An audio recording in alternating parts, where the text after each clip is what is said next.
Psicologia da Universidade de Brasília e desenvolve pesquisas e consultorias na interface de áreas da psicologia e da educação. Um breve resumo, acredito que tem bastante coisa ainda. Temos também a membro Luísa Santos Braga, certo? Que possui graduação em Psicologia pelo Centro Universitário de Brasília. Temos Tiago Lacerda Guimarães, que é mestrando em Desenvolvimento Humano e Saúde pela Universidade de Brasília, graduado em Psicologia pelo Centro Universitário de Brasília, e também tem experiência em Psicopedagogia e docência no ensino superior na Faculdade de Ciências Sociais Aplicadas de Marabá. É psicólogo escolar pela Secretaria de Estado e Educação do Distrito Federal e possui também experiência como professor de pós-graduação em Psicopedagogia Institucional pela FACIMA e em Psicologia Organizacional e do Trabalho da UniEuro. Temos também Fabiana Dark Miranda, certo? Que é psicóloga, é graduada pela PUC de Minas, é doutoranda em Psicologia Escolar pela Universidade de Brasília, mestre em Educação pela Universidade Federal de Goiás, com ênfase em processos psicossociais e ênfase também em Psicologia Educacional da Saúde. E exerceu o cargo de coordenadora municipal de Educação Inclusiva no município de Montevideo, em 2019, e atualmente é funcionária pública municipal, atuando como psicólogo escolar no município de Montevideo, também lá no Goiás. Eu acredito que eu falei todos, esqueci de alguém? E aí, caso vocês queiram reiterar alguma coisa na fala de vocês, fique à vontade. Só também para deixar explícito que cada um dos proponentes tem 15 minutos de fala, certo? E que vocês fiquem à vontade. Jéssica, quer falar mais alguma coisa? Eu vou só avisar vocês que o link de frequência ele vai estar disponível pelo chat no final, do meio para o final, certo? Da apresentação da mesa. Eu queria também que vocês pedir um pouquinho da atenção de vocês para o protocolo de segurança, porque não sei se vocês sabem, mas infelizmente as faculdades elas estão recebendo alguns ataques de invasões nos eventos que a gente faz online. Esperamos que não aconteça, porque a gente tomou vários cuidados para isso não acontecer, mas se ocorrer, a gente fecha a sala imediatamente e a gente manda dentro de 5 minutos um novo link para o e-mail de vocês. Então, se ocorrer, prestem atenção que vai chegar o link no e-mail, certo? E é isso. Eu queria mais uma vez dar as boas-vindas, agradecer pela presença de todos vocês e vou passar a fala para a coordenadora da atividade, Cleise. Seja bem-vinda. Obrigada, bom dia de novo a todas, a todos. Com muita alegria que estamos aqui. Eu queria registrar que a psicóloga e pesquisadora Fabiana Dark Miranda, infelizmente, ela não vai participar da atividade, porque ontem ocorreu um acidente e ela ainda não se recuperou. Mas temos aqui outros pesquisadores do laboratório, Thaisa Fonseca, Wendy Amorim, professoras egressas e pesquisadoras também do laboratório. Quero agradecer e registrar a presença da professora Lorena Cavalcante, e tenho certeza que a ausência da Fabiana será compensada, né, pelas nossas colaborações aqui nesse evento.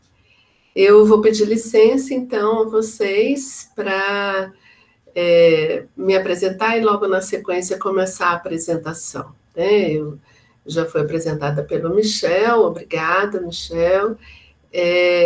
Então, enquanto professora e pesquisadora da Universidade de Brasília, eu venho coordenando há muitos anos o Laboratório de Psicologia Escolar, que faz parte do Departamento de Psicologia do Desenvolvimento e Psicologia Escolar da UNB, do Instituto de Psicologia da UNB. E eu gostaria, então, de começar a nossa apresentação. Vou compartilhar aqui.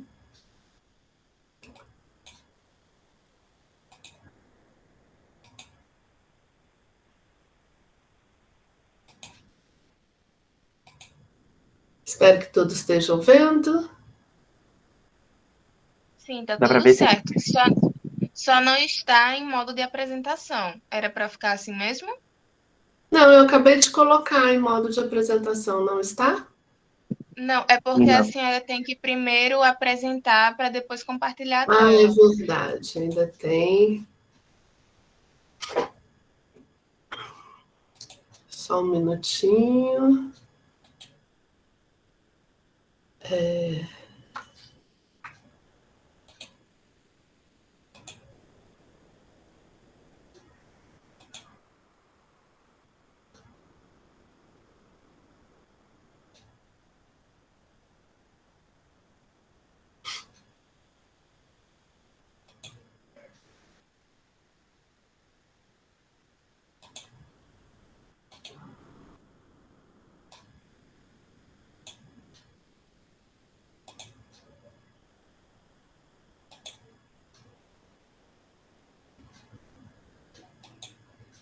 Qualquer coisa, se a senhora preferir, professora, a senhora pode mandar os slides para a gente e a gente apresenta aqui.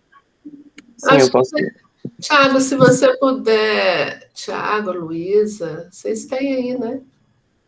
Caso vocês queiram, eu também posso apresentar, só coloco meu e-mail aqui, mas se vocês conseguirem, tudo bem. No Teams e no Zoom eu estou mais familiarizada. Google Meet. Eu vou compartilhar. Obrigada, Tiago. Te agradeço.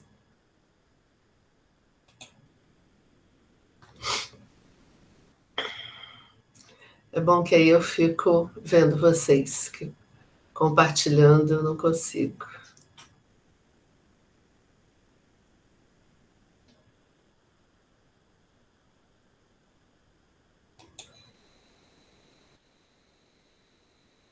Aproveito para cumprimentar a professora Patrícia, da UFBA, colega do GT, de Psicologia Escolar, assim como a professora Lorena, agradeço muito. Saudades de vocês. Obrigada, Tiago. Então, no lugar de coordenadora do Laboratório de Psicologia Escolar, mais uma vez dou as boas-vindas também a essa nossa mesa. E nós, no laboratório, temos um compromisso muito forte com uma ação política e ética na psicologia escolar. E estamos sendo muito atacados por diversos meios e diversos caminhos nas muitas conquistas que a psicologia escolar e a educação como um todo conseguiu nesses últimos anos. Ontem, na mesa de abertura, isso já foi registrado, e a nossa mesa hoje traz várias denúncias também, mas também vários anúncios, como nos ensina Paulo Freire. E numa dessas denúncias, a gente quer deixar registrado esse protesto nessa luta anticapacitista, pedindo, né, evidenciando a necessidade de respeito às pessoas com deficiência. E que precisamos cada vez mais respeitar a Lei Brasileira de Inclusão, já em vigor desde 2015, mas que ainda vem sendo atacada, ainda vem sendo desrespeitada.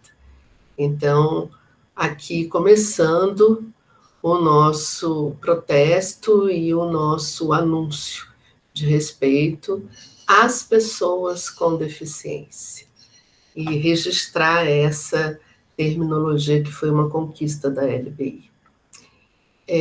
Pode passar, Thiago, estou tentando passar agora aqui. Então, eu sou do laboratório, coordeno o laboratório de psicologia escolar, daqui a pouco eu vou explicar, né, detalhar melhor. Mais uma vez, no laboratório, nesse evento, em tantos outros que temos e que iremos participar, ao final da nossa apresentação, iremos divulgar um evento que estamos coordenando aqui no Distrito Federal, mas de forma online, que é o Colóquio de Psicologia Escolar, que vai acontecer no final de outubro. Em todos esses momentos e eventos, a gente está fazendo questão de trazer a nossa manifestação, próximo, Thiago, só para relembrar essa luta anticapacitista do nosso grupo, das nossas pesquisas. Obrigada, Thiago. Então, o tema da nossa mesa, eu sou a professora Cleise Marinho. Próximo, Thiago, por favor. E aqui os participantes da mesa, infelizmente, com a ausência da Fabiana, mas que traremos a proposta dela, inclusive nessa nossa marca política inicial. Próximo. Então, como eu dizia, o Laboratório de Psicologia Escolar da Universidade de Brasília está atrelado ao Instituto de Psicologia e ao Departamento de Psicologia Escolar e Desenvolvimento, é o programa de pós-graduação em Psicologia do Desenvolvimento Escolar. Esse é o endereço, é o link do nosso site, o site que vai dar acesso também às informações do colóquio de Psicologia Escolar. Próximo, Thiago, por favor. Nosso laboratório teve como início dos trabalhos o ano de 1990, numa organização de professoras que já não estão mais lá. Eu estava trabalhando nessa época como doutoranda, e temos como composição pesquisadores, docentes e discentes da UNB, além de psicólogos e professores que já foram do laboratório, que fizeram seus mestrados, seus doutorados, ou suas pesquisas enquanto alunos de graduação, e hoje estão trabalhando com psicologia escolar em instituições de ensino superior ou em outras instituições. Temos uma grande parceria com os psicólogos escolares da Secretaria de Educação do Distrito Federal. A Secretaria de Educação, desde 1968, nós temos psicólogos escolares na Secretaria de Educação do Distrito Federal. Os psicólogos escolares aqui no Distrito Federal trabalham na educação, trabalham nas escolas. Até 2019, os psicólogos eram chamados itinerantes, ou seja, eles faziam rodízio entre as escolas, porque nós temos mais de 600 escolas da educação básica no Distrito Federal, da rede pública de ensino, e temos 150 psicólogos. O Thiago, daqui a pouco, vai apresentar de forma mais detalhada essa realidade. E no ano de 2020, início de 2020, nós conseguimos, então, que cada psicólogo permanecesse em uma escola. Essa é uma legislação, e os psicólogos aqui no DF, bem antes da Lei 13.935, que obriga os municípios a terem psicólogos e assistentes sociais, aqui no Distrito Federal a gente já tinha psicólogos escolares que trabalham conosco em programas de formação continuada, de pesquisa, de formação inicial também, há muitos anos. Pode passar, Thiago. Nós somos, então, 4 professoras atualmente no Laboratório de Psicologia Escolar, eu na coordenação, professora Denise Flight, professora Jane Faria Chagas e professora Renata Prato. Próximo.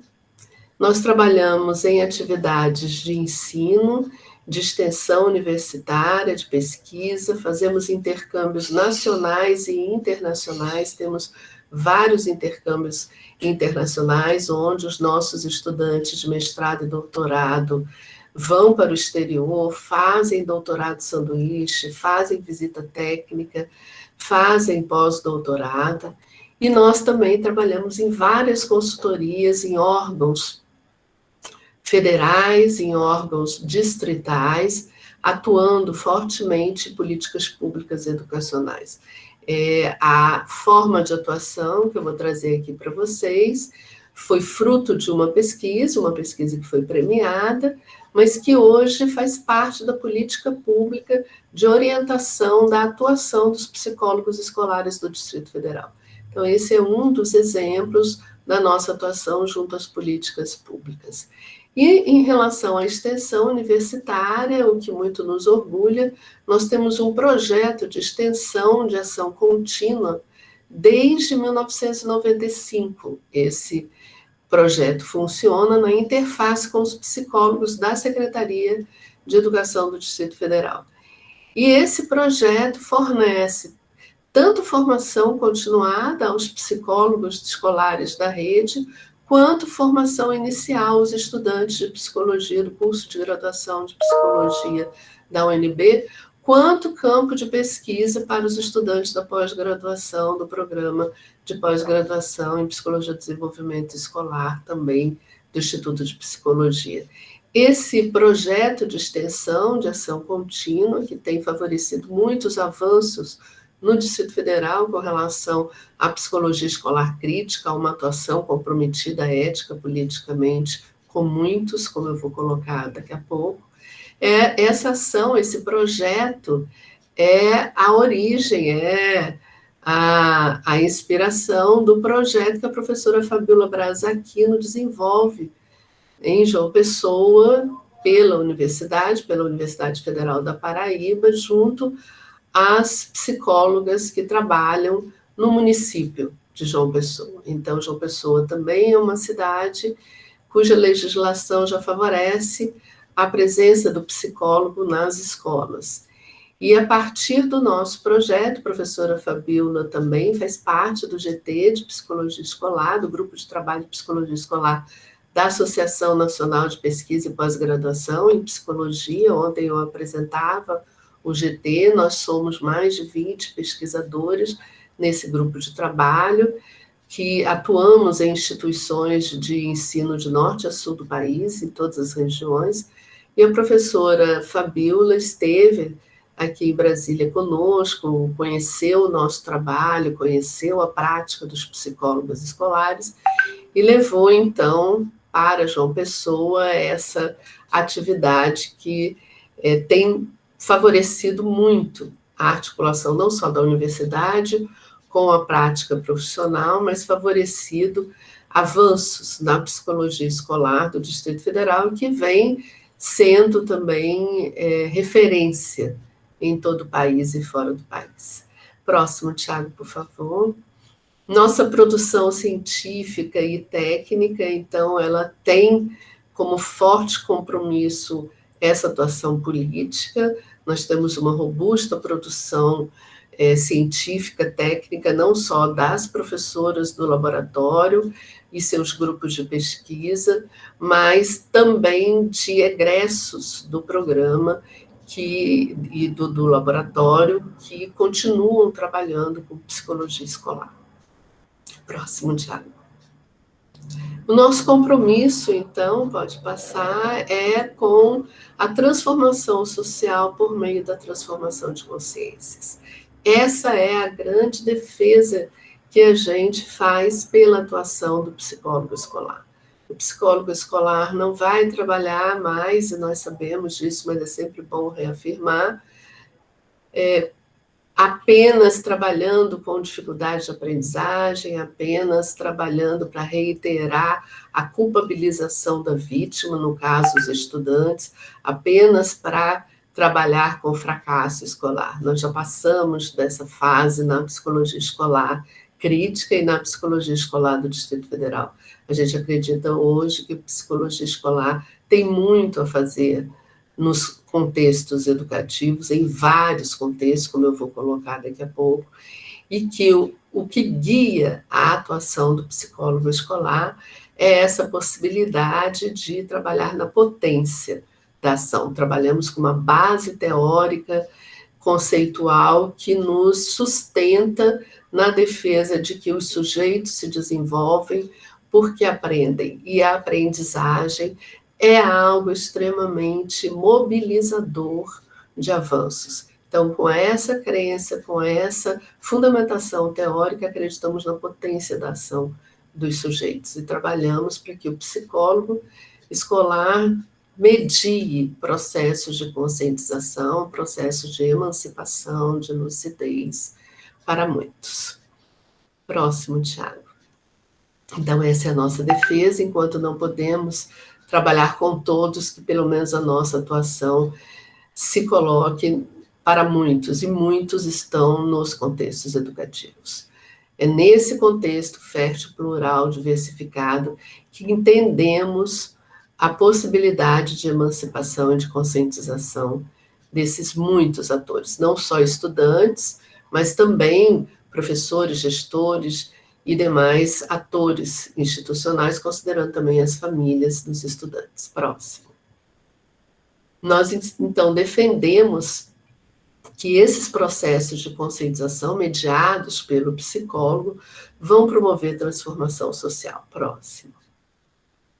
Temos como princípios, então, próximo da nossa atuação, uma perspectiva ética e política, com responsabilidade social como nosso critério de qualidade da intervenção.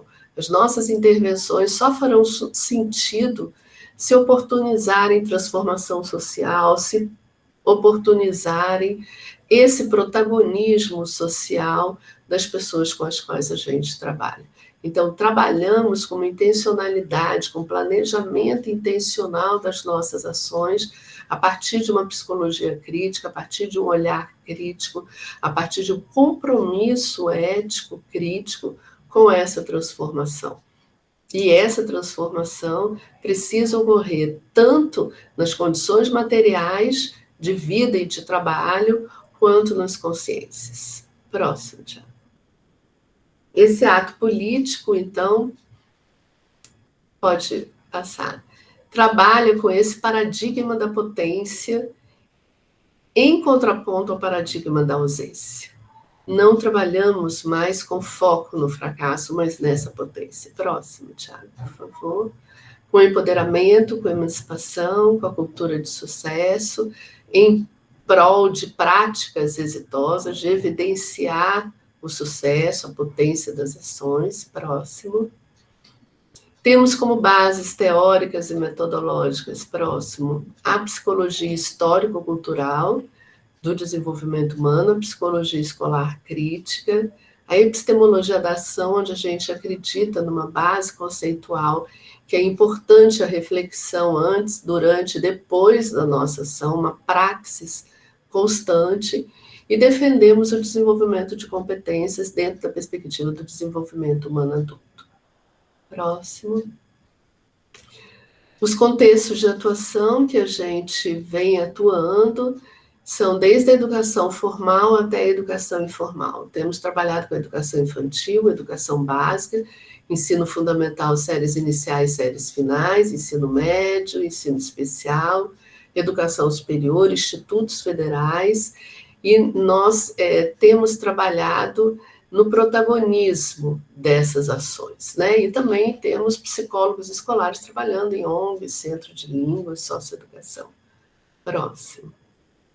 Nossas pesquisas, então, se mostram inovadoras e pioneiras no país, especialmente nesses projetos, nessas políticas e nessas práticas ligadas, próximo, Tiago, aos seguintes temas, né? De atuação institucional. Então, nós somos pioneiras a partir de projetos e trabalhos que foram premiados em defender uma atuação institucional em várias dimensões, especialmente essas 4 dimensões. Próximo, Tiago. Nossas pesquisas, então, pode passar, mostram também uma política de formação, pode passar, de formação continuada pelo projeto de extensão de ação contínua, como eu já coloquei. Próximo. Metodologias inovadoras em pesquisa e intervenção. Então, o nosso grupo de trabalho no Laboratório de Psicologia Escolar, no âmbito da Psicologia Escolar Nacional, vem inovando em metodologias de pesquisa ligadas à pesquisa e intervenção. Não é pesquisação, não é pesquisa participante, que tem já sua história na educação. É um tipo de pesquisa na qual, por conta do nosso compromisso ético-político, trabalhamos com a transformação das pessoas, dos contextos, enquanto fazemos pesquisa. A pesquisa também tem um compromisso dinâmico da transformação das realidades, da transformação das pessoas e das condições injustas socialmente marcadas. Próximo, Tiago. Também nossas pesquisas inovam com a atuação da psicologia escolar, especialmente na educação superior, nos institutos federais e ONGs, socioeducação e centro de línguas. Eu gostaria de marcar a educação superior. Em 2009, nós defendemos, e temos publicações dessa época, a atuação, já naquela época, da psicologia escolar na educação superior, como um campo fértil de trabalho e abertura de campo de trabalho também para o psicólogo escolar. E hoje esta já está sendo uma área consolidada, assim como a psicologia nos institutos federais. Temos pesquisas, temos publicações defendendo de forma inovadora, de forma pioneira no país, com as nossas pesquisas, esse locus privilegiado de atuação da psicologia escolar. Próximo, Thiago, por favor. Defendemos também, tanto nas pesquisas, mas principalmente nas nossas consultorias para os sistemas públicos, municipais, estaduais e federais, do desenvolvimento humano adulto a partir do perfil de competências. Próximo. E agora, então, passo a palavra para os colegas Luísa, Thiago, pesquisadores do laboratório.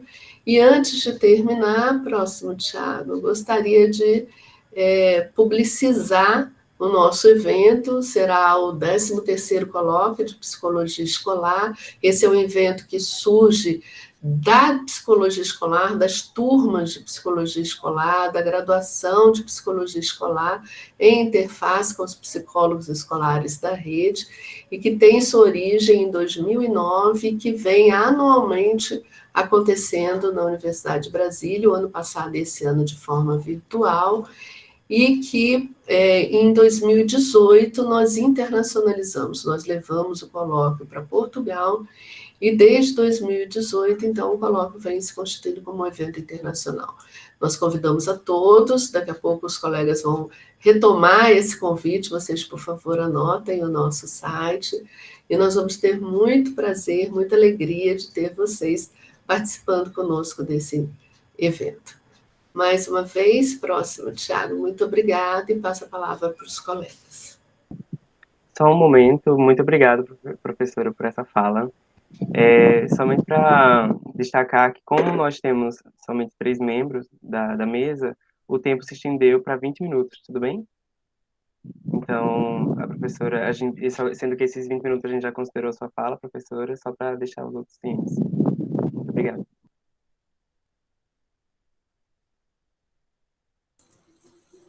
Então, continuando, né, a fala da professora Cleise, queria agradecer pela oportunidade e pela apresentação que o Michel fez, né? Só fazer algumas ressalvas de formação, né?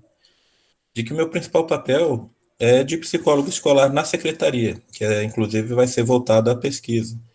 E foi muito bom pelo que você falou, que até tenho que rever, tá no Lattes, né, o que você buscou, de rever um pouco a questão principalmente da psicopedagogia, de que a gente vai discutir um pouco aqui, ou um pouco não, né, vai falar sobre, talvez se afaste um pouco dessa ideia e mostre o processo do que é uma atuação do psicólogo escolar, que é diferente da atuação do psicopedagogo. Mas eu não vou focar nisso, mas principalmente na potência do psicólogo escolar, que é o foco do evento. Queria compartilhar então aqui minha tela, eu não vou ver vocês, então se tiver algum problema ou de repente travar alguma coisa, coisas que acontecem, né? E aí então me avisem, por favor, pelo microfone.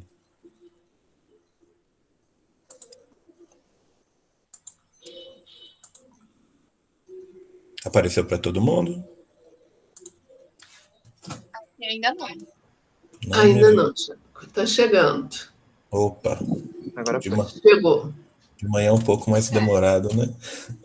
Então a ideia hoje é conversar sobre a atuação em psicologia escolar, apresentando um pouco esse contexto da educação pública do DF e os psicólogos escolares, que como eu reitero, eu sou psicólogo escolar da Secretaria de Educação, então faço parte de um grupo que tem muito vínculo, muita história justamente com o laboratório, né? Então tudo que eu vou falar, tudo que eu vivenciei enquanto psicólogo escolar na Secretaria, não foi só a Secretaria. A parte acadêmica está sempre por detrás, até na constituição histórica, até na possibilidade do concurso que eu estou hoje, que eu sou servidor, é muito essa luta histórica e continuada da psicologia escolar crítica. Então, apresentando um pouquinho do Distrito Federal, para quem não conhece, o Distrito Federal é composto por Brasília e 33 regiões administrativas. Então, Brasília não é só o Congresso, como às vezes aparece na televisão. O Distrito Federal ele tem 5.706 km² e mais de 3 milhões de habitantes. Então, tem uma densidade demográfica bastante alta e o índice de desenvolvimento humano é o maior se a gente comparar com o resto do país. Então, nós temos aí 0,85, enquanto o resto do país fica 0,77 como média. E aqui no Distrito Federal, assim como no Brasil, as diferenças são muito gritantes. Então, as desigualdades são muito latentes. Nós temos uma região que é o plano piloto, por exemplo, que é a renda média de um habitante. Aqui a gente está falando de IBGE, falando do Censo, Codeplan. É de mais de R$ 8.000, enquanto em outra região a média de renda é de R$ 500. E aí também vincula a vulnerabilidade. As mesmas diferenças e as discrepâncias aparecem o tempo todo. Então, por exemplo, no Lago Sul, que a gente acabou de citar, o IVS é o Índice de Vulnerabilidade Social. Lá é muito baixo, enquanto na estrutural, que tem a menor renda média, é muito alto. Quanto mais próximo de 1, maior o índice de vulnerabilidade. Então, esse slide é para mostrar o tanto que o Distrito Federal é discrepante, tem desigualdades, como no Brasil todo. E no Distrito Federal não é uma exceção e talvez seja até mais marcado algumas situações, né? E o mesmo acontece nas escolas. Quando a gente diz escola pública no DF, então a gente está falando que tem escolas públicas que atendem comunidades diferentes, mesmo sendo todas do DF. Falando de escola pública, a gente vai falar então sobre a rede pública. Aqui no Distrito Federal, a Secretaria de Estado de Educação é que coordena, e coordena descentralizando para 14 regionais de ensino. Então, são mais de 30 regiões administrativas, como a gente viu, mas são 14 regionais que administram, fazem a gestão. No total, são 795 escolas públicas e conveniadas, 714 das quais são urbanas, ou seja, estão em áreas consideradas de cidade, de urbanização, e 81 do campo, que até pouco tempo era chamada de rural, que fica um pouco mais afastadas. Então, há ainda essa peculiaridade. Escolas em locais diferentes, têm características diferentes e atuam com públicos também diferentes. E o psicólogo, junto nessa parceria, desde 68, como a professora relembrou, tem atuação na Secretaria de Educação do DF. E o projeto de extensão permanente com a UNB é desde 95. E desde 95, e aqui tem algumas datas que marcaram a atuação do laboratório, da UNB, na formação e na constituição da identidade desses profissionais na secretaria, do país, na verdade, né? Mas vinculado à secretaria, que acontece, na verdade, a todo momento. Não tem como a gente falar da atuação do psicólogo escolar na Secretaria de Educação sem falar da atuação e da formação continuada oferecida pela UNB. Então, em 95 foi criado o projeto permanente de extensão. Muita coisa aconteceu desde 95, né? Inclusive a publicação do doutorado da professora Cleise. Teve a publicação em 2006 da nova orientação pedagógica, apoiada em produções acadêmicas, muito também da professora Cleise, da professora Neves, de tantas outras colaboradoras. Em 2009, um curso na UNB para a secretaria, para a atuação das equipes. O psicólogo na Secretaria de Educação, ele está vinculado a uma equipe especializada que atua diretamente nas escolas. Em 2010, publicada a nova orientação pedagógica, que indica e norteia todas as atividades. Em 2014, nós tivemos, inclusive, a lotação de psicólogos nas escolas de formação.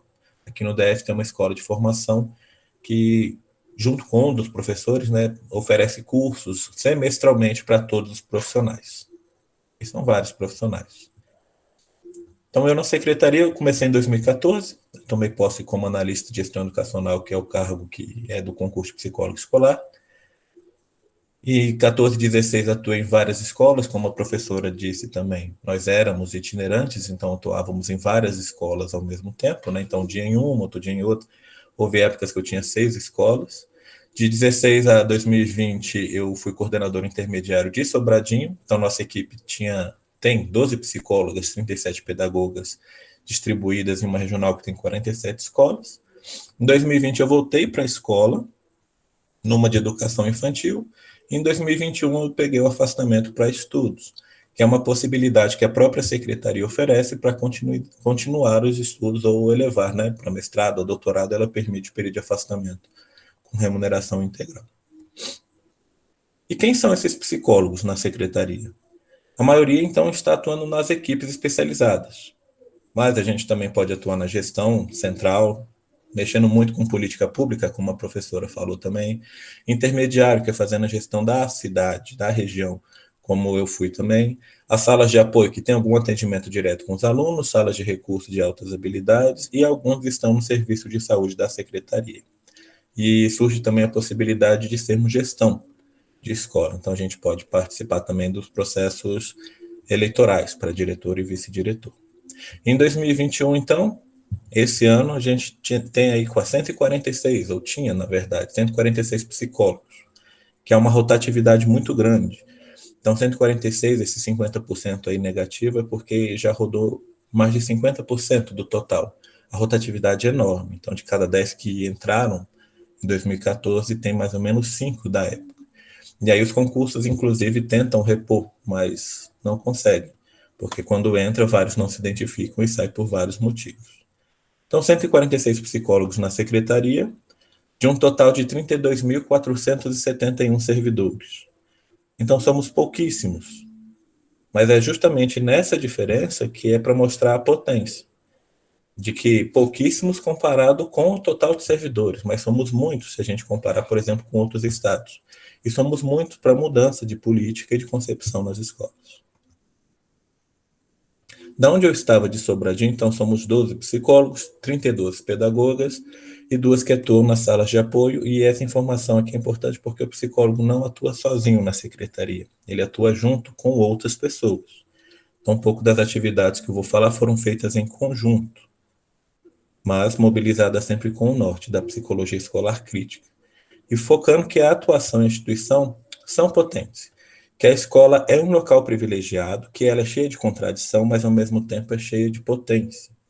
Então, a escola pública, por maiores críticas que ela tenha, ela continua e continuará permanecendo um local de potência para todos os sujeitos. E o papel do psicólogo escolar, então, seria para potencializar não só a instituição, mas as pessoas que fazem parte, que elas são a instituição. E um exemplo, como eu disse, eu retornei em 2020 para uma escola de educação infantil. Educação infantil era os antigos Jardim de Infância, a mudança de nome tem uma mudança de concepção também, que no caso foi o Centro de Educação Infantil 2, de Sobradinho. Eu queria mostrar para vocês algumas fotos aqui rapidamente, antes de entrar nas atividades, para mostrar que a escola pública, se a gente for falar de estrutura, ela é cheia de possibilidades, às vezes muito diferentes do que às vezes a gente imagina que seja uma escola pública. Quando a gente pergunta, às vezes, a imagem de sucateamento, de falta. E, na verdade, a escola pública permanece com a potência e principalmente por essa foto aqui, eu gosto muito dela. Nessa foto de máscara verde ali do lado da caixinha Os Dourados, é o meu filho que estuda nessa escola. Então veja que está todo mundo de máscara, tinha as pias na entrada, que é o processo de adaptação do momento pandêmico, mas que eles vão felizes. Que os professores têm uma intenção clara e de que o psicólogo escolar potencializa justamente todas essas relações. Não com foco no aluno, mas também com o aluno. Não só nos professores, mas também com os professores. E aí reitera a potência de atuação institucional. E para marcar, né, essa é uma foto. Como eu disse, a gente não faz só. Eu sou esse de camisa azul, temos a Aline no centro, que é a pedagoga, e de camisa branca à esquerda a Dália, que é a orientadora. Então, as ações dos serviços, das equipes, também não são feitas solitariamente. E aí vai justamente do processo de conscientização, de humanização, de questionar vários processos, de que começa justamente com a equipe que mobiliza vários outros fatores. E a atuação institucional, ela tem, então, uma perspectiva teórica que embasa. Então, para intervir nos processos relacionais subjetivos da conscientização, a gente observa essa realidade, desenvolve sensibilidade de escuta e provoca a ressignificação de demandas, criando novos espaços para a fala dos sujeitos. A gente mobiliza a escola toda. E o foco aqui vê que não aparece o foco no estudante, o foco no aluno, mas é tudo ao mesmo tempo, porque todas as pessoas fazem parte da escola. E para falar de psicologia escolar, a gente não está falando de qualquer psicologia escolar. Aqui a gente está fazendo, não é um recorte, mas é mostrando a potência da psicologia escolar crítica, que tem teóricos específicos. Na abertura de ontem, inclusive, todos foram falados, né? Do Martim Baró, que diz que a conscientização exige uma perspectiva teórica em prol das maiorias populares, acompanhando em direção à libertação e uma escolha teórica que faça jus a isso. O Vygotsky, que foca na sociedade, não na natureza, o primeiro lugar como fator determinante da conduta humana. Então, a gente não nasce, pronto, a gente se faz o tempo todo. O Luria, que indica uma psicologia que corrobora que as ações humanas mudam o ambiente. Então, a vida mental humana é produto das atividades. E da professora Gleise, que o psicólogo escolar escolha de uma maneira consciente, voltado para a atuação institucional, coletiva, numa visão de homem constituído em suas relações históricas e culturais. Então, na psicologia escolar crítica, a crítica não é só do problematizar, mas é de investir e mudar situações em prol de todos. Se não de todos, como a professora diz, de muitos. E com embasamento. Não é individual, mas sim com todos e com uma base muito forte, que vê o desenvolvimento contínuo dos indivíduos, dos sujeitos.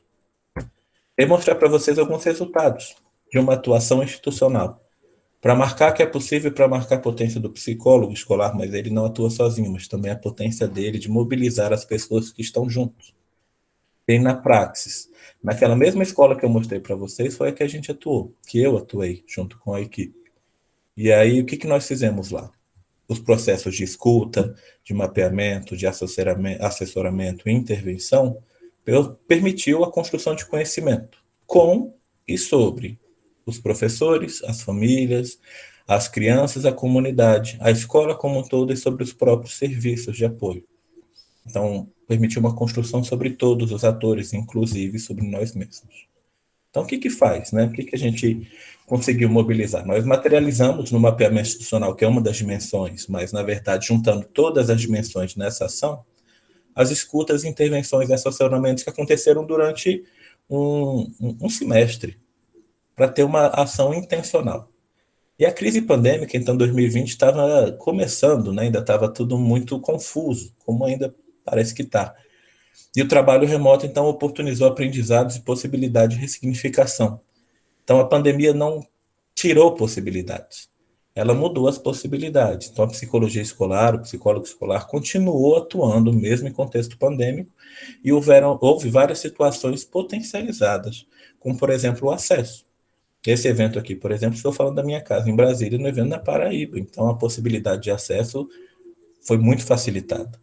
Então, nós construímos 2 instrumentos voltados, um para a escola, né, para os professores, e outro para a comunidade. E na busca de sentidos, né? Quais sentidos permeavam a escola? Quais demandas eram ali as principais?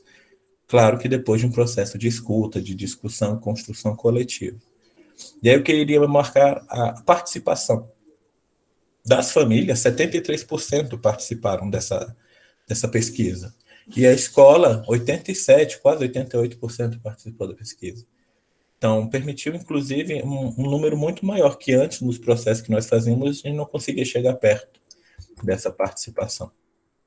Então, nós geramos conhecimento sobre as famílias, que sinalizaram que ambos os genitores acompanham o processo de escolarização, porém a responsabilidade cai mais sobre as mães, que as mães têm um vínculo mais fragilizado de emprego, que os homens têm mais, tem um registro, né, trabalha com carteira assinada, enquanto as mulheres costumam trabalhar com fragilidade ou informalmente.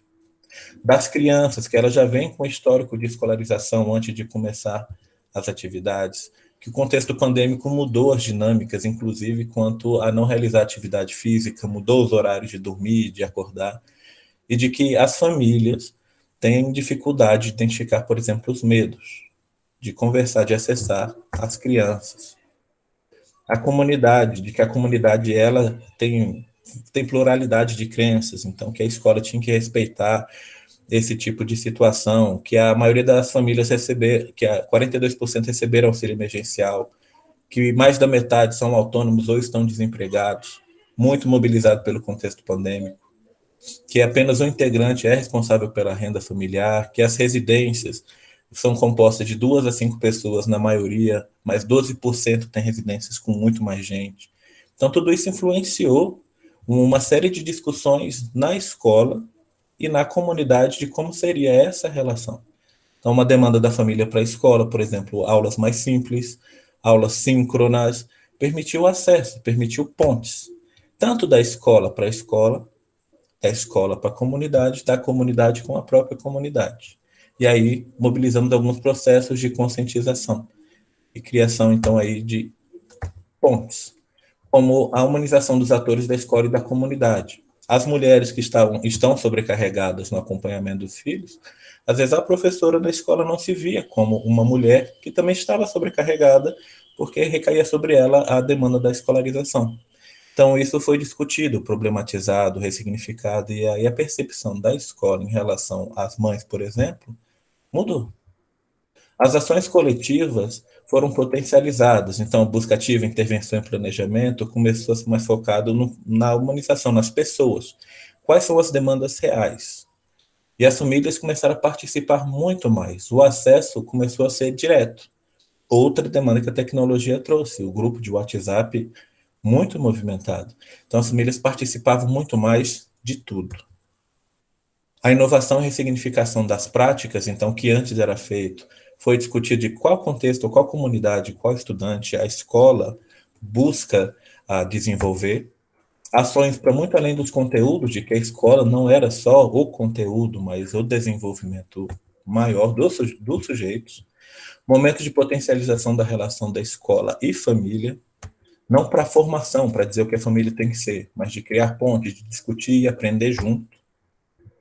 Até menor rotatividade e diminuição de licenças de tratamento de saúde, então no contexto pandêmico, com tanta gente, a Secretaria de Educação que tem mais saídas por motivos de saúde na escola, teve uma rotatividade muito pouca, poucos professores saíram e poucas licenças para tratamento de saúde aconteceram durante o ano, e teve ausência de encaminhamento externo. Então, a gente não encaminhou nenhum aluno para diagnóstico e nem foi demandado de encaminhamento para diagnóstico. Isso daqui é para ressaltar a potência da atuação institucional. Então, o foco não foi os alunos, mas eles também foram alcançados. Não foi exatamente só os professores, mas também foram alcançados. Não só a família, mas é a discussão de todos, com todos, para a criação de uma escola mais potente, de pessoas mais potentes e humanizadas. E aqui uma fala de um dos encontros formativos com a família, de uma mãe de aluno do segundo período, que disse: gratidão pela preocupação e agradecida pelo diálogo. Eu gosto muito dessa frase, por isso fiz questão de colocar, que é justamente o acesso, o processo de humanização, da vinculação, de que é possível durante o processo de escolarização potencializado pelas práticas da psicologia escolar crítica e da atuação institucional. Tiago, só para avisar que faltam alguns minutos para terminar sua fala, certo? Eu coloquei no chat, mas acabei de notar que acredito que você não está vendo. Eu estou marcando aqui, 1 minuto e alguma coisa, né? Isso, Estamos perto, exato. estamos perto. Certo, tranquilo. E por que falei tudo isso antes de chegar no contexto da pesquisa? É porque o psicólogo e a psicologia escolar, claro que a gente não está falando de qualquer psicologia escolar, mas elas são potentes e o psicólogo tem que ser também potencializado. Então, o foco da pesquisa, como a professora disse no laboratório, uma das questões é o desenvolvimento humano, o desenvolvimento adulto e o foco na formação por competências. A pesquisa é voltada para a formação continuada de psicólogos escolares, com foco no desenvolvimento de competências, de perfil específico, de que não é qualquer psicologia escolar e de que não é qualquer psicólogo. Psicólogo na escola não quer dizer que é um psicólogo escolar. Há uma diferença grande em relação a isso. Então, o objetivo é a ampliação das competências desses psicólogos escolares para a consolidação institucional do paradigma do sucesso, de sair do olhar do fracasso, da avaliação, do diagnóstico, para a ampliação e da potência, de como a gente viu um caso prático, ela é possível, a ideia é potencializar. Ela é muito possível e desejada, na verdade, né? A ideia é potencializar isso. Com uma base teórica da psicologia histórico-cultural, então é uma concepção de ser humano específica, de que a gente se faz o tempo todo, com uma opção metodológica da pesquisa e intervenção, que inclusive é muito alinhada à base teórica. É no fazer junto. Então, o processo e a pesquisa são voltadas nesse sentido, o laboratório tem várias produções, reiterando, inclusive, a fala da professora na luta, de que até o nosso papel dentro da escola de problematizar dentro e fora da escola, dessa luta anticapacitista, e o respeito às pessoas com deficiência em todos os ambientes e respeitar, inclusive, as lutas históricas, que a própria psicologia faz muito parte para a gente não voltar atrás, sempre avançar. E o convite de conhecer a psicologia escolar no Distrito Federal, então o canal da gerência, de que os psicólogos escolares fazem parte no YouTube, tem várias lives com conteúdo muito interessante, tem a própria base de dissertações e teses do programa de pós-graduação em psicologia escolar, mudou o nome, que era da pós-graduação em desenvolvimento de saúde, a psicologia escolar e do desenvolvimento, e o convite para o colóquio, que reúne justamente tantos profissionais e tantas práticas interessantíssimas e potencializadoras da atuação do psicólogo nas escolas. Então, novamente, agradecer a oportunidade e a gente se coloca à disposição no laboratório. Esse é o contato, quem se interessou, de repente, pelo tema, quiser saber um pouco mais da atuação do psicólogo na Secretaria de Educação, estamos à disposição para ajudar no que a gente puder. Então, novamente, obrigado, agradeço a oportunidade e passo a palavra à palestrante.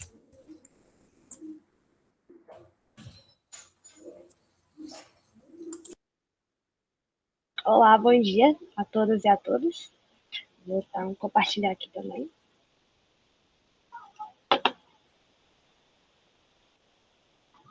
Vocês conseguem ver a tela?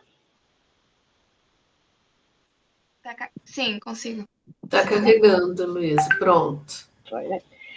Bom, como já me apresentaram, sou psicóloga de uma rede particular aqui do DF e também estou ingressando como mestranda sob orientação da professora Cleise.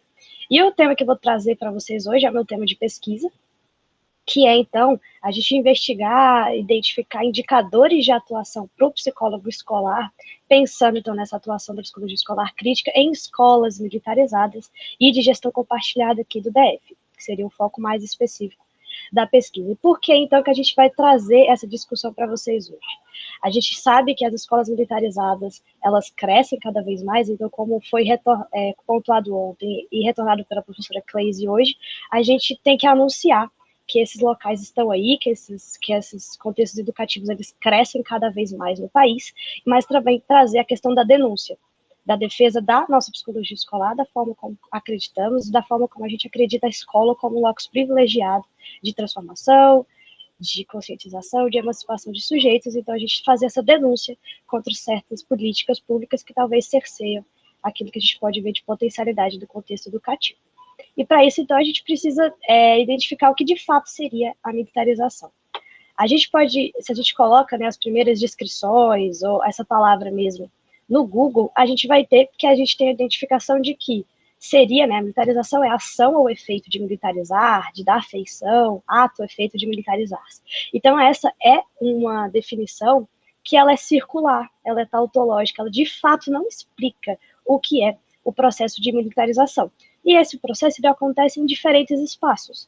A gente tem, por exemplo, a militarização de favelas do Rio de Janeiro. Mas se a gente for pensar, então, de militarização do contexto educativo, a gente precisa, então, investigar mais e buscar, já que a sua própria, seu significado não nos diz muita coisa. Então, quando a gente vai em estudos e temáticas, a gente pode, por exemplo, encontrar Mendonça, um pesquisador da área de educação e de políticas públicas, que vai pontuar que a militarização escolar é essa transformação da escola pública em uma escola geridas por forças militares, que vão, então, ter novos conjuntos de procedimentos e instalar novas formas de organização da gestão escolar. Então, com a inserção de militares, essas forças militares nas escolas, a gente tem uma nova reorganização do contexto educativo e dessa gestão. Então, de fato, que a militarização da gestão escolar, geralmente o que acontece nos diferentes municípios e estados brasileiros, é esse repasse da gestão da escola de secretarias de educação para secretarias de segurança pública. Em sua maioria, polícia militar, mas a gente também tem corpo de bombeiros. E um estudo feito por Santos, que vai justamente identificar, né, como se dessa expansão, e percebeu que até dezembro de 2019, o Brasil tinha 240 escolas espalhadas por diferentes estados brasileiros, sendo os estados da Bahia e do Goiás com o maior número de escolas, tanto como políticas estaduais ou municipais. E, se a gente for olhar, né, o contexto regional do país, dentre as 5 regiões, apenas o Sudeste não apresentava até aquele momento nenhuma escola militarizada no país, sendo então o Nordeste e o Centro-Oeste com as maiores, são as regiões com maiores números de escolas, seguidas pelo Norte e pelo Sul. Então isso é para mostrar para vocês como isso é uma política que ela está presente, a gente tem um número grande de escolas, mas essas políticas anteriormente, até o ano de 2019, elas eram estaduais e municipais. Mas, com o decreto 10.004 de setembro de 2019, a gente tem a criação do Programa Nacional de Escolas Militares, então a criação de uma política a nível nacional para esse tipo de escola.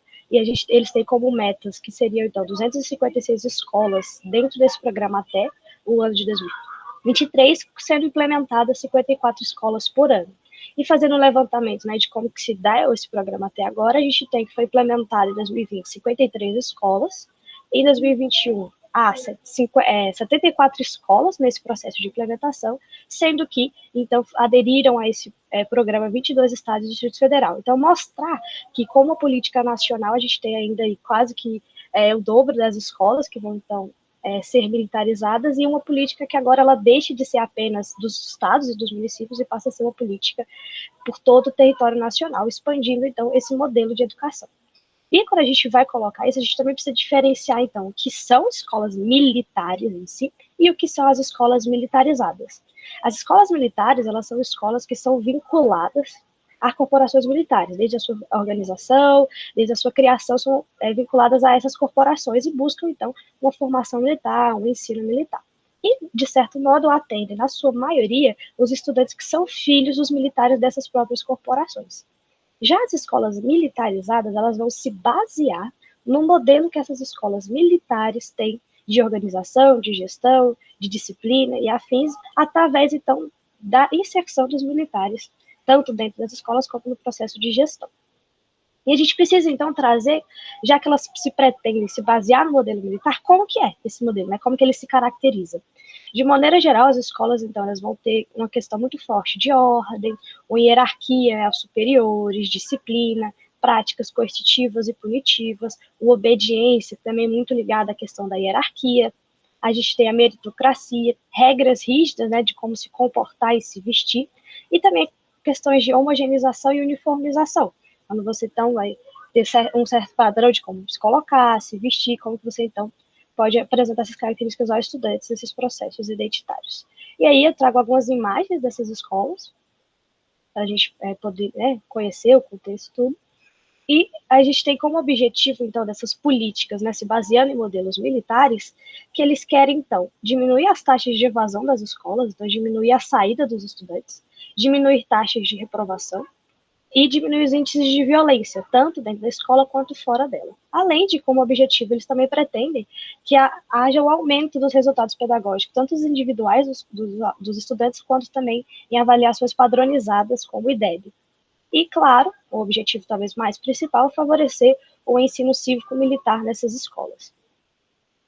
E essas políticas elas vão se apresentar na defesa de dois argumentos, que justificam, então, o porquê da inserção desses militares nas escolas. Mas a gente aqui vai pontuar, então, a nossa denúncia, a nossa crítica também a esses argumentos, né, de que forma a gente pode contrapor e denunciar, então, de que forma que eles usam esses argumentos, mas a gente, então, vai contrapô-los. O primeiro deles seria em relação à violência, de que, segundo eles, né, eles têm como proposta diminuir os índices de violência nessas escolas, só que a gente tem que entender que a violência ela é estrutural. Ela é marcada nas relações sociais que a gente tem, que perpassam não só os contextos educativos, mas que também a comunidade fora dela. A violência que é apresentada na escola, ela é um reflexo da nossa realidade, do nosso contexto, que se vai, então, dessa exclusão e exploração da maioria em detrimento de uma minoria, que gera, então, desigualdade, submissão e concebe a raiz da formação de relações violentas entre os indivíduos. Então, nós vivemos em uma sociedade de relações violentas, e que muitas vezes, até mesmo esses que seriam os que estão lá para proteger, os que estão lá para diminuir esses índices, também são atores dessas violências, já que somos perpassados por essas relações violentas. Então, eu trago aqui alguns casos para vocês de alguns casos de violência em instituições militarizadas de outros estados brasileiros, que não aqui do DF. Então, a gente tem a questão de assédio, violência, enfim, né, mais de 120 denúncias. E, em relação aos resultados pedagógicos, eles pontuam que o quê? A gente vai defender, eles defendem que o modelo militar ele é eficaz porque eles têm bons resultados pedagógicos, que as colégios militares, eles apresentam em avaliações padronizadas nacionais e internacionais bons resultados. Só que a gente precisa também criticar esses resultados, ou fazer questionamentos e problematizações referentes a ele. O primeiro ponto é de que essas escolas militares, elas apresentam processos seletivos ou de admissão dos estudantes. Então, são provas extremamente concorridas, que em alguns estados brasileiros você tem cursinhos, então os estudantes se preparam para fazer essas provas. Então, já na própria seleção dos estudantes, a gente tem, então, a escolha, né, ou vai definir quem irá entrar e quem não vai, já ter, então, a seleção dos melhores estudantes com as melhores notas. Então, o estudante, ele já entra no modelo militar, teoricamente, sendo aquele bom aluno com um bom desempenho. Além disso, a gente também tem que pontuar a questão das taxas. Essas escolas militares, elas são escolas que são caras. São escolas que a gente tem taxa de matrícula, taxa de mensalidade, o próprio uniforme, que não pode ser paga por toda a parcela da população brasileira. Então, aqueles que se inserem em um modelo militar, eles não representam a grande maioria da população que vai para contextos educativos no país, então eles fazem parte de uma classe social mais privilegiada e que não representa, então, o nosso país de forma como um todo, como o Thiago já trouxe, que é perpassado por desigualdades. E, querendo ou não, também a gente tem que pontuar a questão de investimento em estrutura, já que essas escolas, um aluno em escola militar, ele custa 3 vezes mais do que um aluno em escola pública, então, de que forma também financeiramente há um pouco de mais investimento. Então, essas 3 críticas é para pontuar que será mesmo que os resultados pedagógicos de colégios militares, eles são resultado do modelo militar ou de uma própria seleção de quem está nesse local. E aí a gente também tem que se valer da lei que rege a nossa educação brasileira, também pontuando essa crítica, de que a gente tem, eu ressalto 2 princípios para essa discussão, que o primeiro é a igualdade de condições de acesso e permanência na escola. Será que essas escolas, então, realmente possibilitam essa igualdade de condições de acesso e que o aluno permaneça, já que a gente tem, por exemplo, taxas, e em algumas escolas militarizadas, a gente também tem o pagamento de taxas e processos seletivos, então como que esse processo de militarização também fere o primeiro princípio da nossa própria educação, além da gratuidade do ensino público, também essa questão das taxas. E aí eu preciso trazer, então, a especificidade aqui do DF, como que deu o nosso processo de militarização. Se nas outras locais a gente tinha, então, só um programa, a gente aqui tem o programa de escolas cívico-militares de gestão compartilhada, a gente tem esse acréscimo através dessas portarias, de o que significa? Se nos outros a gente tem, de forma geral, o repasse da gestão escolar de secretarias de segurança pública ou de educação para a segurança pública, aqui não. Aqui ela vai ser compartilhada a gestão. Então, teoricamente, a gente ainda tem atribuições e responsabilidades da Secretaria de Educação, enquanto a outra parcela ela fica a cargo da Secretaria de Segurança Pública, que aqui no DF são militares e corpos de bombeiros. Então, segundo as portarias, a gestão compartilhada, a Secretaria de Educação ela ainda permanece responsável por questões de cunho pedagógico, então, por exemplo, projeto político-pedagógico da escola, a questão das aulas e afins, mas agora, questão de disciplina, ordem, disciplinas como ética, cidadania e atividades de contraturno ficam a cargo da Secretaria de Segurança Pública. Então, a gente tem essa especificidade no DF em que há, então, esse compartilhamento da gestão. Mas a gente também precisa pontuar de que a gente se vale, né, na educação brasileira, de uma gestão democrática. E essa gestão democrática pontua de que atividades de cunho administrativo, financeiro, pedagógico, elas não podem ser separadas. Elas são interligadas, interdependentes, elas precisam ser construídas de forma conjunta. O que talvez essa então, divisão, ela fere a gestão democrática e talvez não possibilite essa interdependência entre as decisões de todos esses pontos. E aí apresentar, então, como o Thiago já apontou, aqui no DF a gente tem regiões administrativas. Então, hoje nós temos 12 escolas que são militarizadas no DF em diferentes regiões administrativas, que a gente vai ter, então, diferentes contextos, diferentes comunidades, diferentes atores escolares inseridos nessas escolas, e essas escolas também, por si só, vão ser muito diferentes. Tem escolas com maior número de estudantes, outras menores, que atendem diferentes segmentos de educação e afins.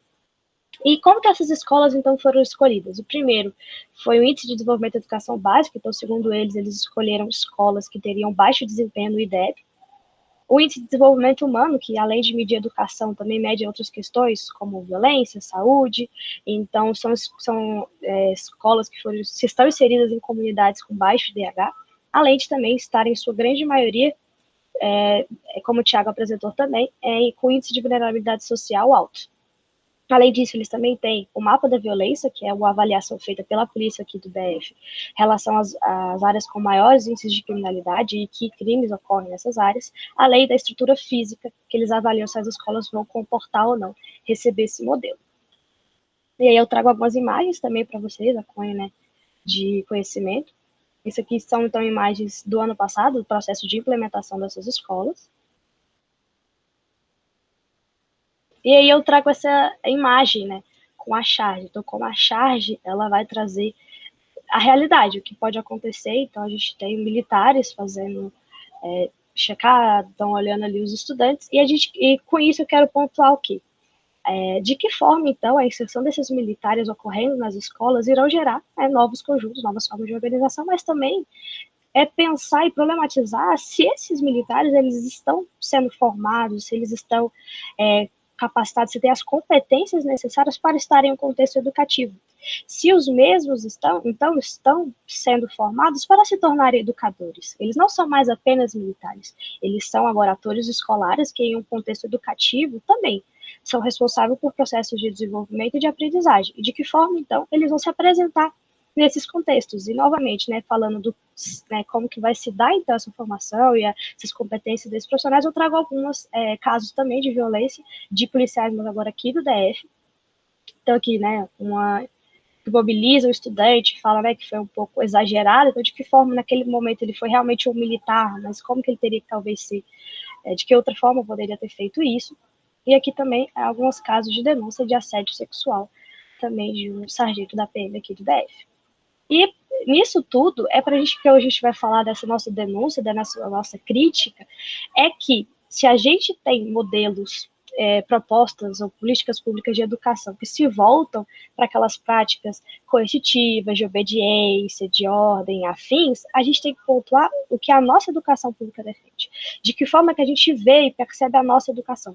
Que é uma educação que valoriza a autonomia do estudante, que valoriza o pluralismo de ideias, de concepções, que luta pela participação democrática de todos. Então, como que a gente pode, então, pensar esses modelos, na nossa atuação do psicólogo, dentro, talvez, de um espaço que não favoreça esse pluralismo, essa participação, a liberdade de ser, de estar, de sentir.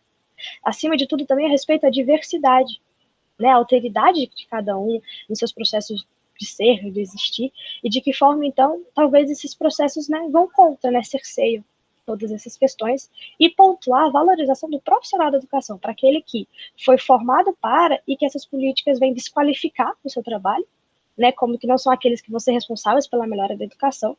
Então, essa desvalorização, que vai contra aquilo que a educação coloca, que a gente tem que valorizar esse profissional.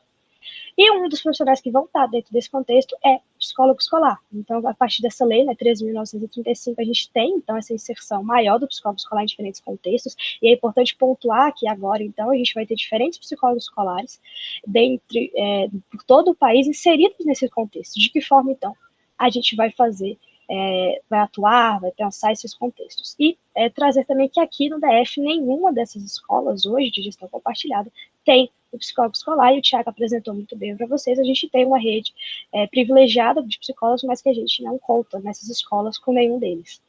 E pontuar isso, que a nossa atuação institucional, a gente como membro efetivo dessa instituição, é um membro efetivo da comunidade escolar, e que a gente tem que, então, voltar o nosso foco de compreensão, de intervenção, para uma visão que ela é institucional, ela é coletiva, ela é relacional, ela é contextualizada nesses processos de subjetivação, que dialeticamente ressignificam esses diversos atores que estão na escola.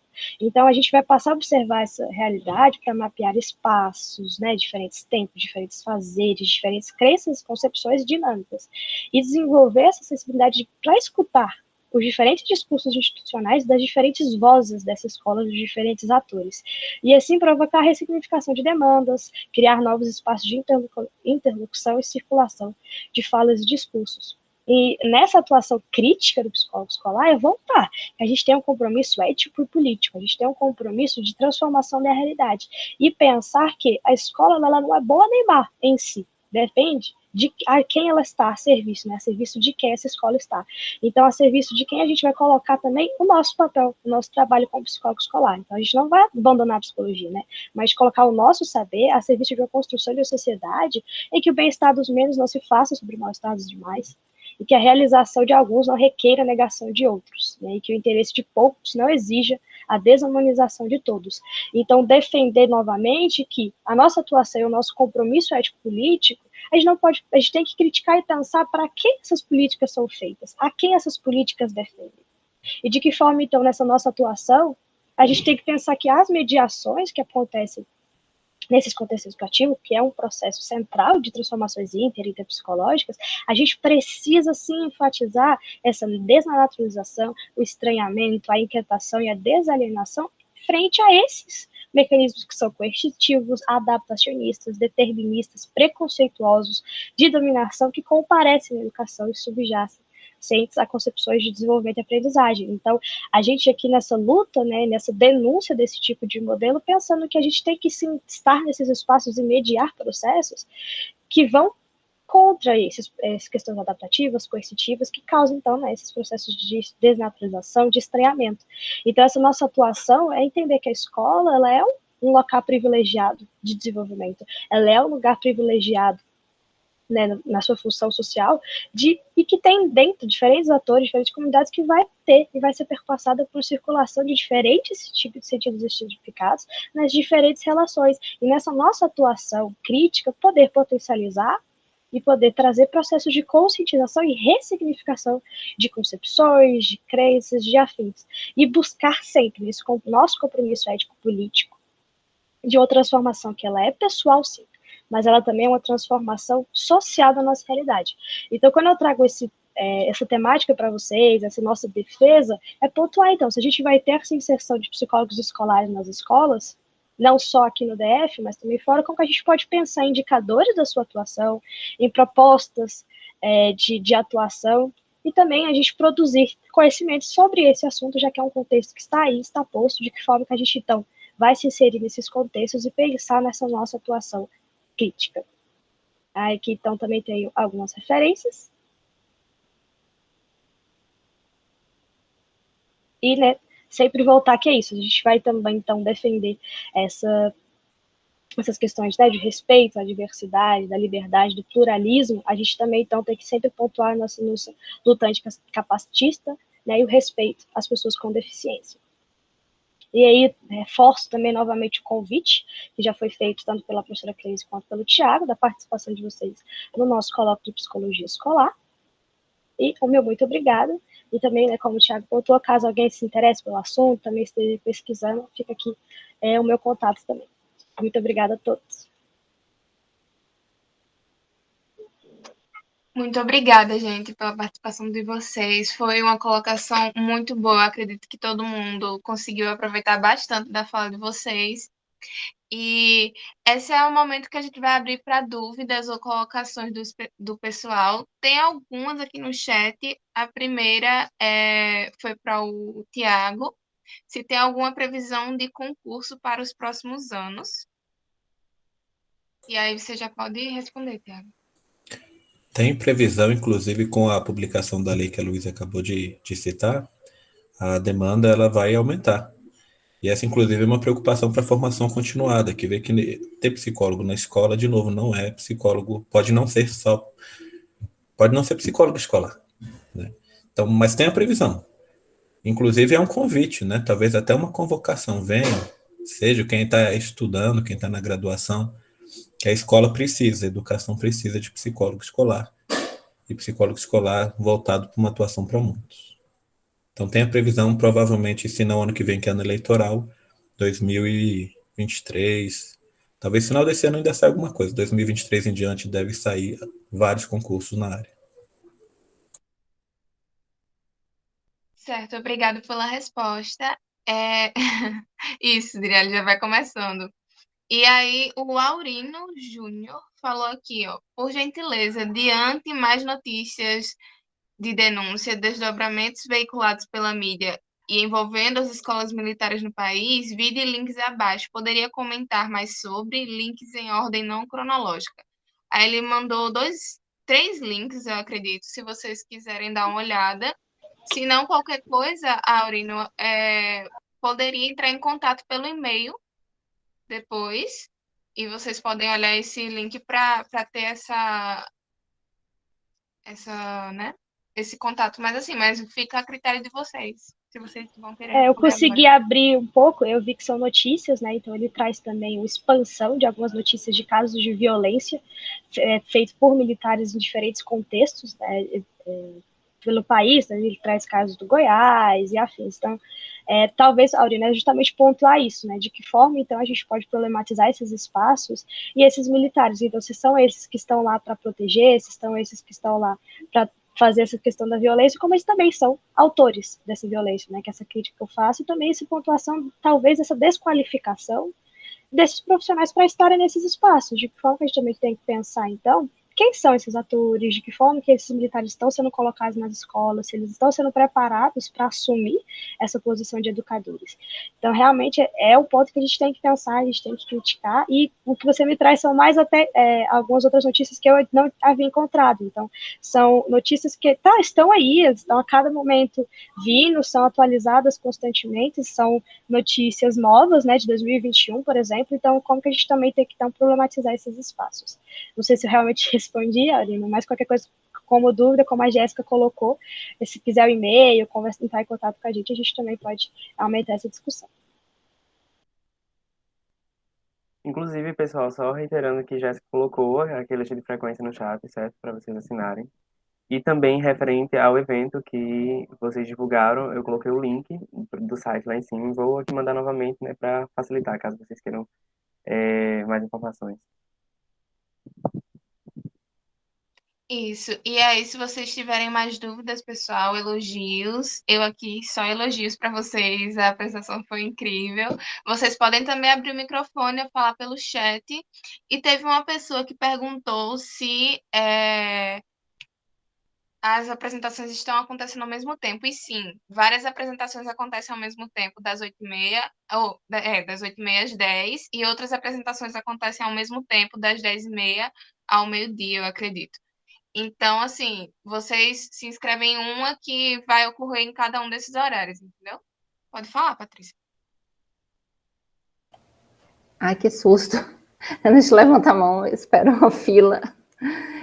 Deixa eu perguntar. Então, boa tarde, bom dia. Queria agradecer, né, pelas apresentações.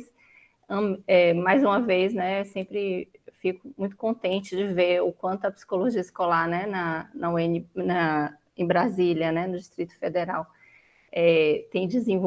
tem sido, né, desenvolvida há muito tempo e tem conseguido estar dentro das escolas, né, na educação básica mesmo, né, do município, né. Então, é um exemplo também, os trabalhos, né, são exemplos para a gente, inspiração, os trabalhos da professora Cleise e seus alunos, né?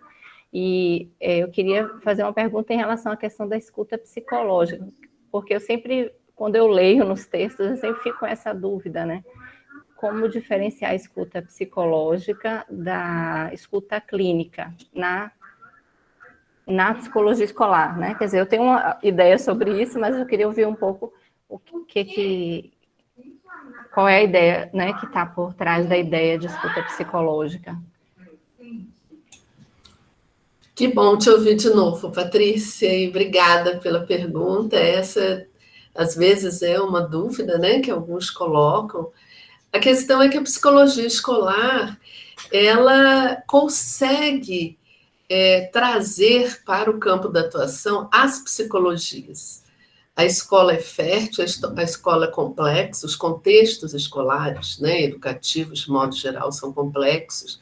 Então, a gente precisa entender esse locus como uma organização complexa, precisamos entender a comunidade, precisamos entender também de diversos mecanismos de saúde. Então, nós, psicólogos escolares, precisamos recuperar a psicologia como uma ciência bastante ampla e bastante complexa e trazer para dentro desse contexto para a nossa prática.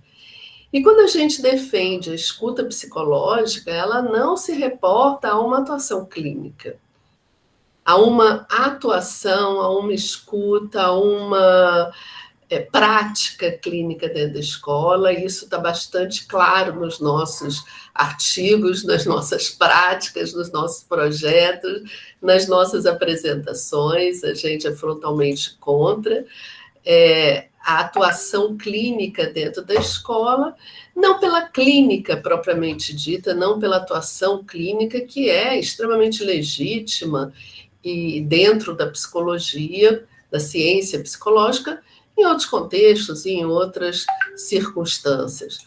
Nós somos contra a atuação clínica pela concepção de sujeito que a gente partilha, porque a gente não entende que esse sujeito, na escola, ele é a vítima, ele é o culpado, ele é o fracassado. A gente entende que há uma potência na ação de todos os atores e, como a gente colocou, esse desenvolvimento ele é relacional, ele é a partir dessas relações, a partir dessas trocas, a partir das mediações intencionalmente planejadas, como a psicologia histórico-cultural nos sustenta. Então, ouvir essas vozes institucionais, não só ouvir a queixa, nós já passamos dessa fase na psicologia escolar crítica, né?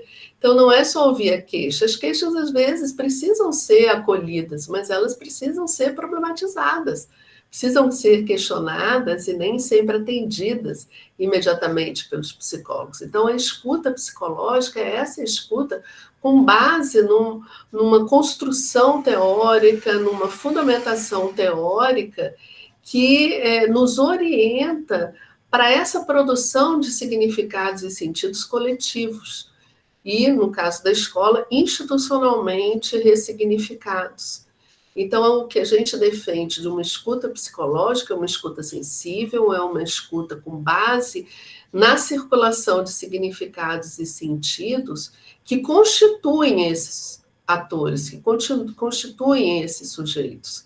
E precisamos reverberar essas vozes, porque ao mesmo tempo que há vozes de demandas, há vozes de queixas, há também vozes de práticas exitosas, há vozes mostrando a potência da ação e que muitas vezes são invisibilizadas, são silenciadas, porque historicamente a psicologia se preocupou com o fracasso, a psicologia se preocupou com a doença, a psicologia se preocupou com tantas outras manifestações que não a potência do sujeito nesses contextos. Então, a ideia da escuta e ser psicológica é porque ela demanda uma especificidade da psicologia, a ciência psicológica que nos forma, que nos sustenta teórica e metodologicamente para uma escuta diferenciada.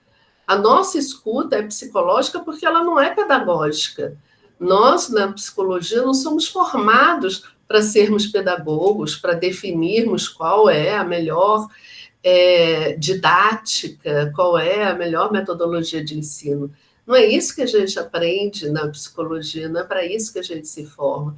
Então, há uma especificidade do conhecimento psicológico que sustenta a nossa prática de sensibilidade, de leitura de contextos, de leitura dessas relações. Então, a escuta psicológica, ela defende a especificidade do conhecimento psicológico nessa atuação do psicólogo escolar.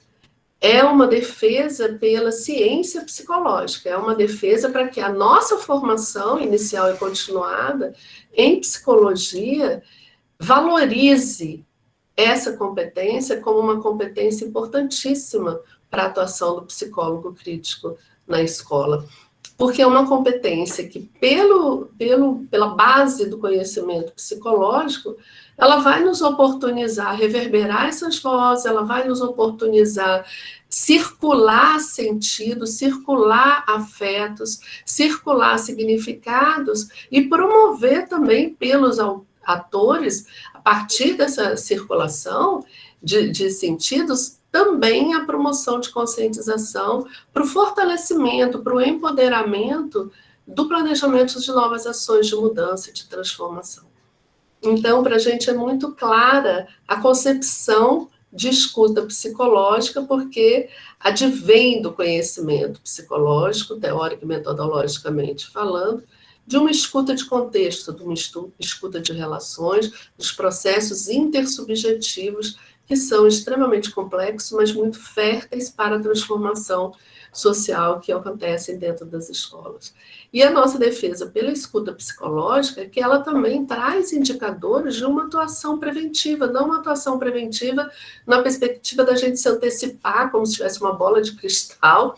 Muitas vezes os atores educacionais nos remetem queixas lá em março e vêm com uma proposta preventiva. Olha, nós estamos encaminhando cedo para eles não trazerem problema lá no final. Não é essa a prevenção que a gente defende. A prevenção é exatamente da possibilidade que advém da escuta psicológica e da ressonância dessas vozes para os próprios atores perceberem suas ações, mas perceberem principalmente a potência de suas ações exitosas, a potência de uma ação preventivamente para o desenvolvimento e para processos educativos que convirjam com essas possibilidades de desenvolvimento potente, consciente, empoderado, de humanização e de emancipação.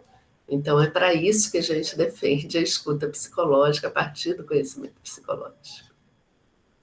Obrigada, Cleise. Muito obrigada, professora, pela sua contribuição. Vocês foram incríveis, gente. Eu vou parar aqui a gravação, certo? Porque nosso horário já chegou.